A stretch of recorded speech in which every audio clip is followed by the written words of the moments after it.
Hello, BookTube. I'm here to resurrect a video series that was created by Brandy at the Book Collectic called Paperback Parade. It was about a year ago, I believe, that she coerced myself and other booktubers to do some videos regarding vintage mass market paperbacks, specifically those published before 1980. I believe that was the main criteria, and talk about the cover art and the book itself. And that seemed to fade away a little bit. But while I've been sorting books here in my new place, I was sorting through some books, vintage paperbacks that were gifted to me. And I found a book, an author as well, that I've never heard of before. I've not read him. And the artist, I don't know either, but I like the series of books or the publisher during this time.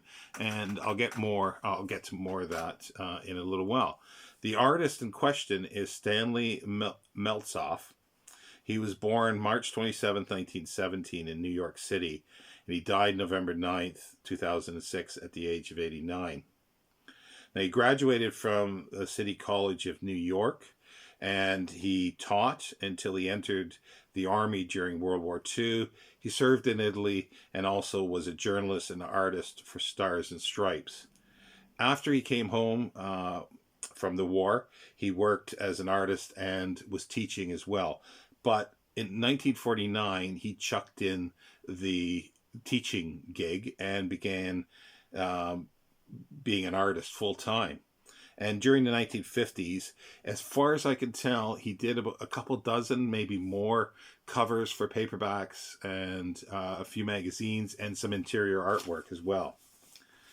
Now, the book that I have here is by Roger Lee Vernon, and it's called The Space Frontiers.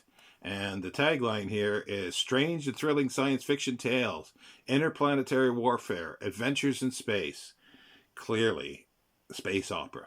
And on the back it says Roger Lee Vernon is a Chicago high school teacher with a master's degree from Northwestern.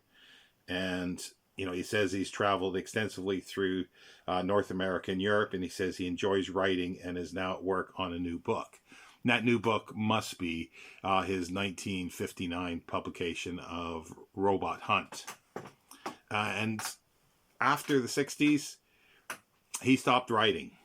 But the other information that I found about him was that he was born August 9th, 1924, and died December 15th, 2017. As I say, he got a master's degree from Northwestern University. And during the 50s, it says that he extensively traveled through North America and Europe, and a school teacher in Chicago. And he wrote these stories during that time. The 9 stories that are in here, the original stories, and his publication of the novel in 1959, Robot Hunt. But he stopped writing basically after the publication of the novel. In 1968, he received his PhD in history from Northwestern, and then he began teaching in universities, colleges, as well as for the Navy, where he would go on to ships to teach, and I believe submarines as well. But he began later in life, just a few years, like literally 3 or 4 years before his death, he began writing again. And I believe it was for an online forum as well as probably some digitized, like ebooks.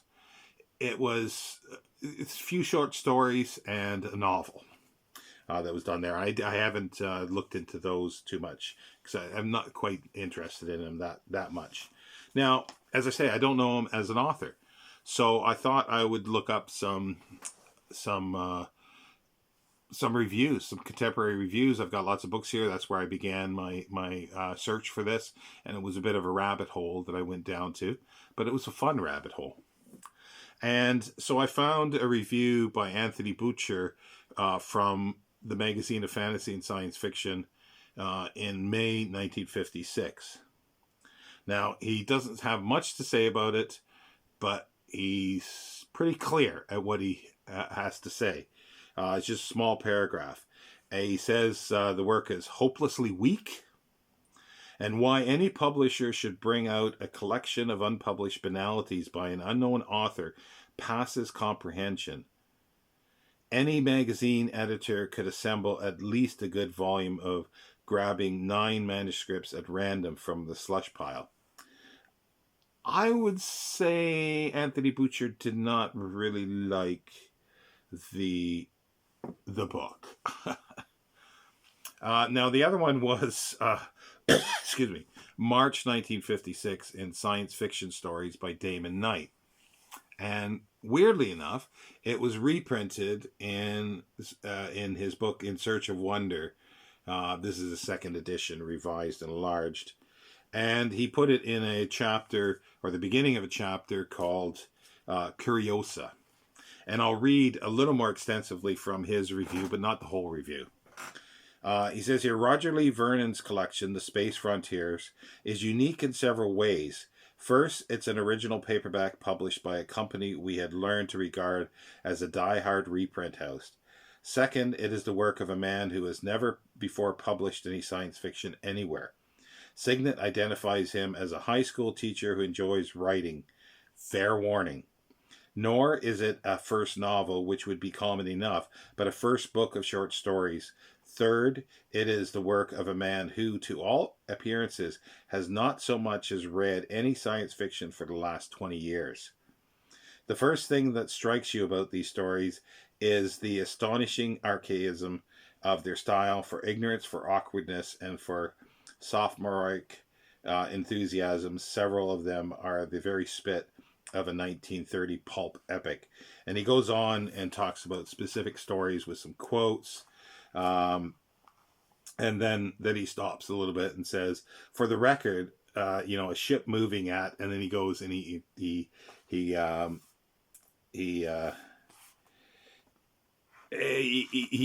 not enamored by the stories. And he says, whatever Vernon teaches, it can't be mathematics.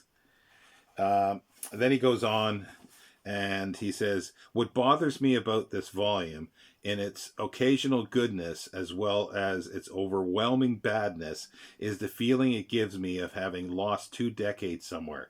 Granted, modern science fiction lacks some of the sincerity and inner meaning in what's had, but to recapture that, is it really necessary to go back to kindergarten? Again, this book is not so bad if you only take the space opera out of it, but Signet appears to think that the space opera is what makes it worth having. Title, cover, design, and blurbs all support this idea. What I am afraid of is that Signet might be right. This kind of ignorant nonsense ought to be well adapted to the existing mental set of a reader to whom space, planets, galaxies are all words without any specific meaning, conveying nothing but a vague feeling of out there. If so, if there is a vast, untapped audience of unsophisticated and uneducated science fiction readers just waiting to be fed, then we may expect to see an immediate mushroom growth of Vernons, out of whom, in another 20 years, a little coterie of polished science fiction writers will evolve to sit and wonder why their stuff doesn't sell. What a nightmare. Thank heaven I don't believe it for a moment. Yeah, that's Damon Knight in a nutshell. And then the last one that I'll look at is P. Schiller Miller's a review from also March 1956 in Astounding Science Fiction. He doesn't go in as much detail as Damon Knight does, but he says here, the gimmicks behind some of these stories are good, but the execution is anticipated and dull. And in the case of Population Crisis 2550, boils down to a straight lecture on the Malthusian principle that sooner or later we're going to run out of eating space. And then he says, we open with a simple, bloody, unbelievable vignette of battle, and then goes on to talk about the other stories. This could be why he did not write anymore after, he got his novel published and then he packed it in. I don't know what the response was for that, but I suspect not much better. So let's get back to the artist, Stanley Meltzolf. And again, here is the book that I have. That's March 1954. But also, I've got some I'll show on my other tablet. other covers that he did during the 1950s. Now, I know that covers have been reused for different books. A lot of times, like, American covers are reused in the US, or European covers, vice versa, back and forth. But it's not often that you see the same cover by the same artist, by the same publisher within the same year. There you go. This is 1955 as well, Beyond the Moon by Edmund Hamilton. It's actually, the original title was Star Kings. But yeah, they used the same book. I mean, the same artwork for a different book in the same year, 1955. Very, very odd. Now let's look at some others. He did a lot of he did a lot of Robert A. Heinlein covers, and I have a few here. Let's just scroll through them here. We got The Day After Tomorrow by Robert A. Heinlein, and that was published in 1951. And just fabulous artwork. But I really love this design that Signet did. Usually I complain, about the loss of picture. The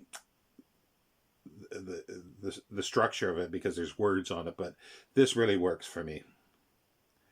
And this thing is giving me trouble to scan. Okay. The Man Who Sold the Moon by Robert A. Heinlein. That's also 1951. I love these, the 1950s spaceships, basically the Hugo Award. And then we got The Puppet Masters by Robert A. Heinlein. That's 1952.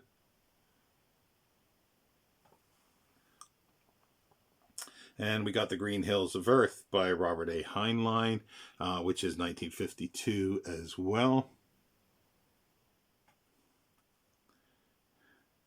And The Demolished Man, Alfred Bester, which is 1954. A little bit of action there. And then the current, there's a few more. Occurrence of Space by Isaac Asimov. And that was 1953. And he also did, for another publisher, gold medal books, I Am Legend by Richard Matheson. Now, the one thing that I think distinguishes him, and somebody can correct me on this because I'm not an expert on art in any shape or form, but he painted in oils, and that's, I think, makes his stuff distinctive to other to other artists of the time, because I think a lot of those, it looks like watercolors to me, so I think that makes it different. And he went on, like I say, he just continued doing covers during the 50s. And this is Destination Universe by A. Van Vogt. Just wonderful, wonderful. And Mission Interplanetary by A. Van Vogt as well. And that's 1952. And the War Against the Rule, for this is the British edition of A. Van Vogt's The War Against the Rule. And that was in 1961. But here's a case where the British reused an American cover. So we've got Race to the Stars, a collection of short fiction edited by Leo Margulies and Oscar J. Friend. And that was published in 1958, so a few years before. So it's the same artwork. And also we have here is a hardcover for a jacket that he did, Stories for Tomorrow, edited by William Sloan. That's just absolutely beautiful. Especially the wrap around into the spine. I'm assuming it didn't go on the back because they don't show it. Now, he also did the cover, the May 1955 cover of the magazine of Fantasy and Science Fiction.